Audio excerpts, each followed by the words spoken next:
American Gangster is one of my favorite gangster films of all time, and is honestly just a super underrated movie in my opinion, and the crown jewel of this film is without a doubt the incredible portrayal of Frank Lucas that we get from Denzel Washington. So I thought it'd be interesting to analyze this nuanced character and break down the psychology of an American gangster.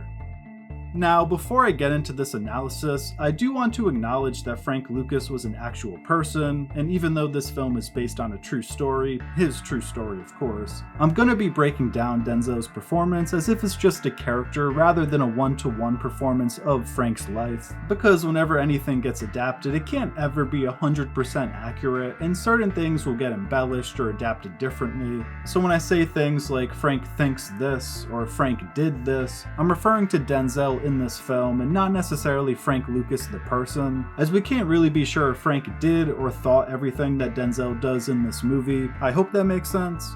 But diving into the legendary performance itself, I think we get our first glimpse into Frank's psychology at Bumpy's funeral. Bumpy was the person who showed Frank the ropes and was the man who ran Harlem's drug ring, essentially. And at his funeral, we see everyone is happy, laughing, and generally acting a bit careless. Everyone except Frank Lucas, that is. Frank almost looks pissed off, and you can tell he is an extremely focused man who was plotting something. And this something is his rise to not only fill Bumpy's shoes, but to improve upon his model for running Harlem. Because with Bumpy gone, there is a power vacuum that somebody needs to fill. And while a few rather lazy individuals, such as Tango, think they'll just be able to stroll into Bumpy's old position and charge everyone 20% for selling dope in Harlem, Frank is more ambitious and decides to get his heroin straight from the source, right out the fucking jungle.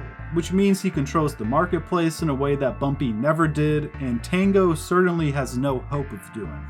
You see, Frank understands that Bumpy wasn't white man rich. He was a manager, not an owner, in Frank's words. And by getting heroin right from the source, Frank made himself the owner of his own product/company. He has ensured that he has a superior product and can sell it at a lower price, a very dangerous combination.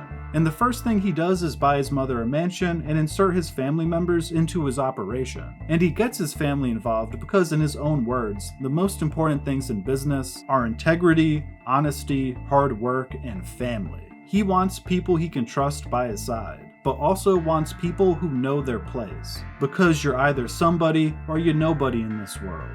And Frank Lucas is certainly somebody. Somebody who demands order and accepted structure in everything he does, whether that be in his personal life or his life as a businessman. So in his mind, merging the two only feels natural. And this gets us into the most iconic moment in the entire film. The moment when Frank kills Tango. What you gonna do? Shoot me in front of everybody? Yes, that's precisely what he's going to do, Tango, because he's a made man and run shit now. And in killing Tango out in broad daylight in front of dozens of witnesses, Frank wanted to send a message to his family. That message being that he's the man. He's not just their brother or cousin or uncle, he's their boss and they must respect him as such. That's the new order of things, and again, one thing that Frank needs and demands is order. And we really see this through all of Frank's actions. He buys his mother a mansion because he thinks taking care of your parents is how things should be. He involves his family in positions of power amongst his organization so that they too can make money, because that's how things should be. He takes great pride in his heroin and crashes out on those who would try to cut his product or make it inferior, because again, that's how things are supposed to be in his mind. Frank is a principled man of order in a world that is anything but, and this leads to many interesting moments throughout the film. At one point he tells his brother that the loudest one in the room is the weakest one, and that he's dressing too loud. Essentially, he doesn't want anyone in his operation dressing like drug dealers. He wants them to think of themselves as businessmen, because in Frank's mind, he's the owner of a major corporation. And you don't see the CEO of Coke or Pepsi walking around in a limper mink. It's simply too loud, and Frank wants eyes off of his operation. But unfortunately for Frank, he has a soft spot, that being his wife. Because when she buys him a very expensive, flashy coat, the kind of coat that a drug dealer would wear, despite all of his convictions and principles telling him not to put it on, he wears it to a big boxing event because he wants to make his wife happy. And keeping your significant other happy and in good spirits is the way things are supposed to be. In this moment, Frank's desire for order and principle conflicted with itself. and he made the wrong decision, because wearing this coat out in public is what ultimately gets the detectives, specifically Richie, onto him. And in seeing Frank start to interact with and have to maneuver his product around detectives and officers, we find out that Frank has a very interesting bone to pick with lawmen in general. And ironically, Frank's issue with detectives is that they have no code of ethics. He can simply just pay them off in most cases, and most of them are just blatantly racist. They don't actually want law and order, they want to keep people like Frank out of positions of power, which is why Frank views his organization as his way of taking power from them, and bringing true order to everything in Harlem. And if you want to see a prime example of the order Frank instilled into his organization, look no further than what happens after someone tries to run a drive-by on Frank. Despite it literally being Christmas Day, every one of his workers are by his side and ready to kill whoever might have done this, rather than being home with their kids. And this shows the extreme discipline Frank has created and instilled into all of them. Frank is not only a family member, he's the one who gets them paid, the boss who you don't cross. Now, the end of the war in Vietnam presented an obvious problem for Frank, that being the end of his supply line from the jungle, and this brings chaos into Frank's life. And truly, things were destined to turn to chaos for Frank, because he was trying to bring order and stability to a world that is inherently unstable. What he was doing was extremely illegal, so treating his blue magic as if it were Pepsi was never going to work long term, and maybe being a manager would have been a smarter play.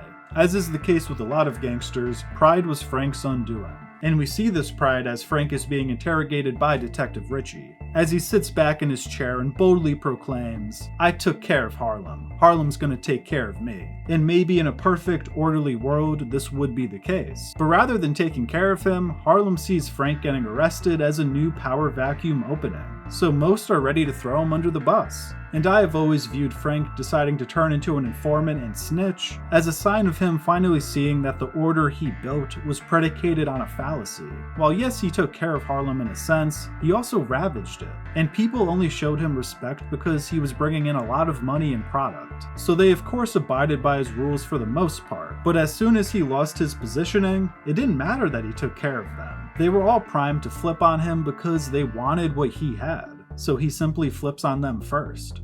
And I also think Detective Richie played a role in Frank's ultimate decision here. Frank could tell he was different. Richie was a lawman trying to do what a cop is actually supposed to do. Certainly not the same type of cop that unrightfully busted into Frank's house when he was 5 years old. And through accepting his sentencing and helping to bring others to justice, Frank in a way repented for some of the harm his blue magic caused the world. Because that's the way things are supposed to be. Well, if you made it this far, let me know in the comments, what's your favorite gangster film of all time? And where does American Gangster stack up amongst the other classics from this genre for you? I hope you enjoyed this video, and if you did, please feel free to check out some other Screen Stories content. A playlist with all of my The Psychology of style videos will be linked in the description. Until next time, peace.